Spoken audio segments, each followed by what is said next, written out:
Hey guys, it's Devin. Welcome back to the channel. If you're new here, hit the subscribe button. I really appreciate it. Don't forget to like the video and throw your comments below.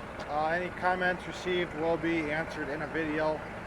I'm a little behind right now, but hopefully by the time this comes out, I'll be caught up.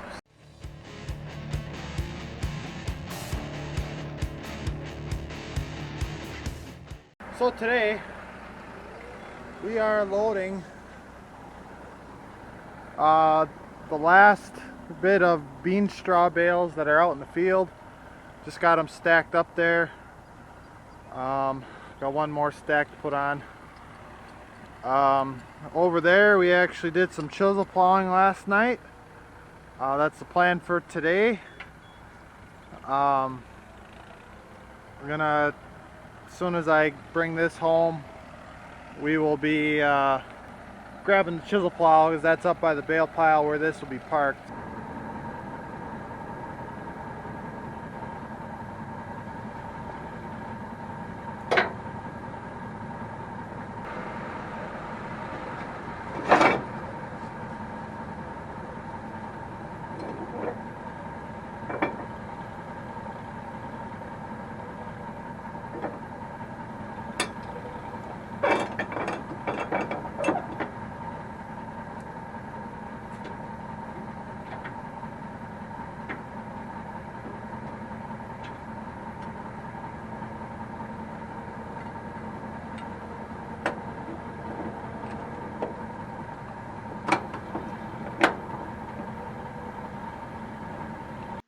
Hey guys, as I'm sitting here editing, some of you may be wondering why I put the bar in and then I left.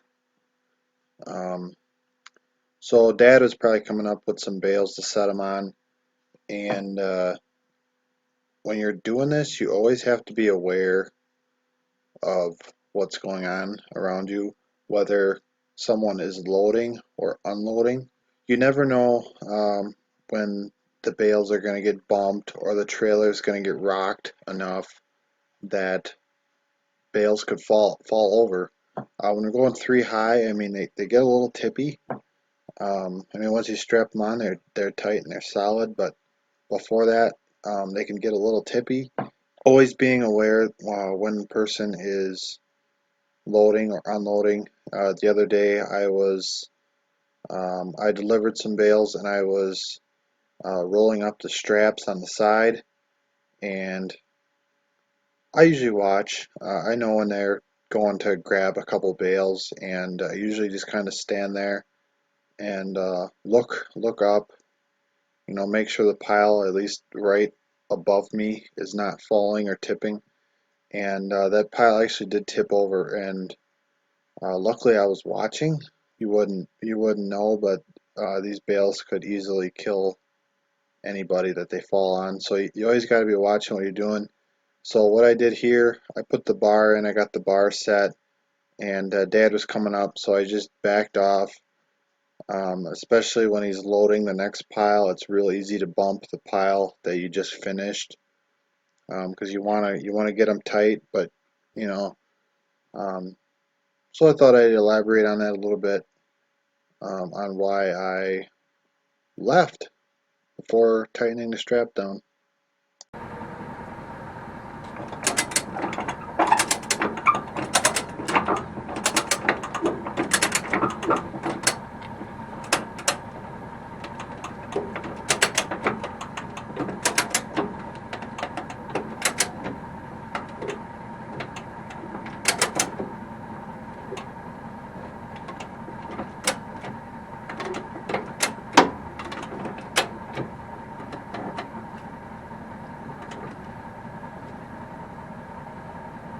I don't know if you saw in the one clip, but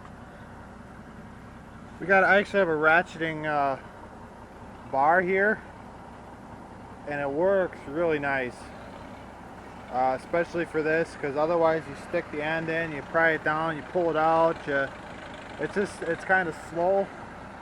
And I knew they made little ratcheting ends that you actually bolted onto the truck ratchet. I don't even know what you call them. They're like 25 bucks. I thought, well, maybe I can kind of make them so they move around. And my brother actually found this bar with the ratcheting end on online somewhere. I wouldn't even know where he got it. But anyways, time to strap again. And then we'll be chisel plowing and maybe chopping some stalks later on.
Hey guys, so we got the truck parked, as you saw, I believe. See what the footage looks like.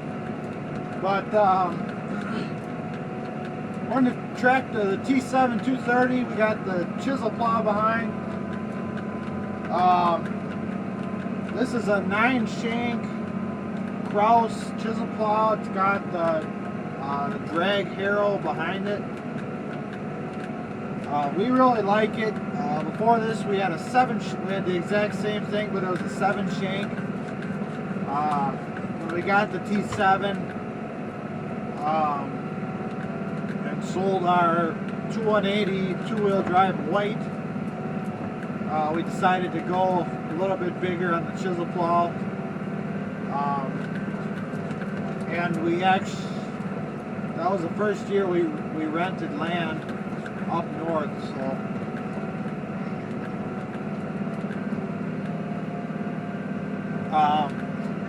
it's working really good actually.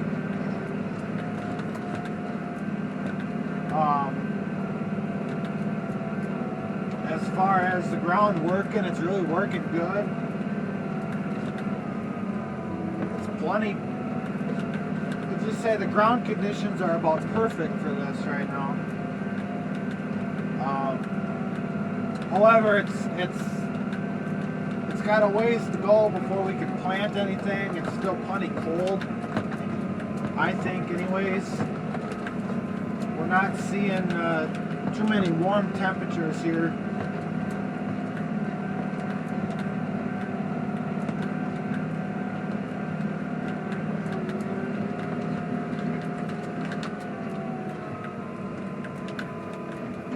So we get to the end, we kind of make a little tail. Something my grandpa always did.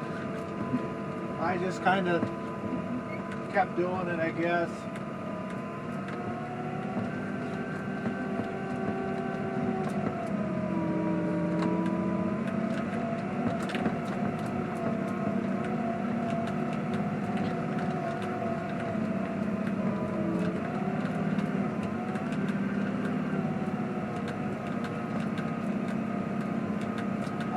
You get to the end and you kind of, I always curve towards the ground that I didn't plow yet. Go along the ends a little bit. What I've been doing is actually dropping the plow, trying to plow that up more than once and then dropping it deeper in.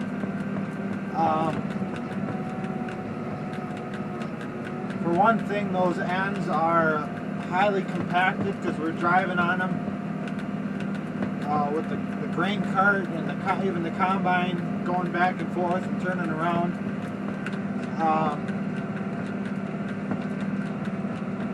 The baler, the rig, stuff like that. It's highly traveled, and really want to work that compaction out. So by making a little tail, you get in the ground more than once, and I like to try and drop it a little bit deeper, dig it in. And it works good for getting turned around rather than going down, picking up, turning around, and going back, and then you got the ends to do, and it's just kind of a pain because your ends are usually pretty rough then, and this is just how I've done it. And then with the digger or the field cultivator, I kind of do the same thing, I think, usually. So that'll be what we do with this. We'll hit this with the field cultivator right before we plant it. I think he'll put down our first shot of nitrogen. We'll hit it with the digger, and then he'll come through and plant it. If we need to, we'll hit it with the digger a second time. But the way this looks, we really shouldn't have to do that.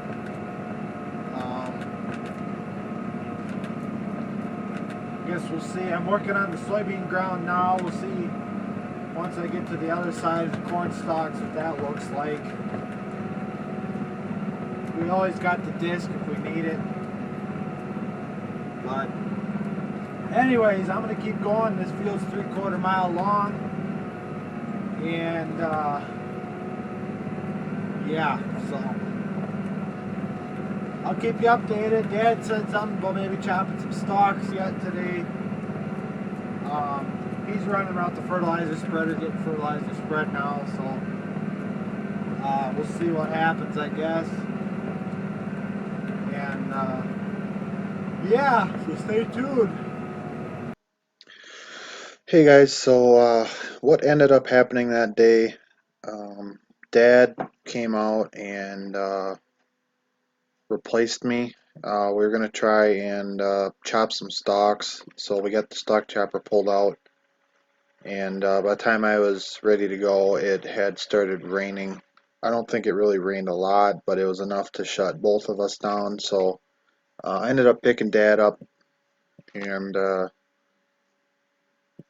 we just kind of held off, started in the next day.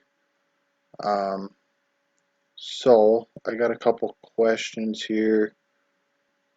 Wisconsin farmer commented on the baling bean straw video. Is every tractor you have equipped with a steering wheel spinner knob? After all, they were invented in Wisconsin.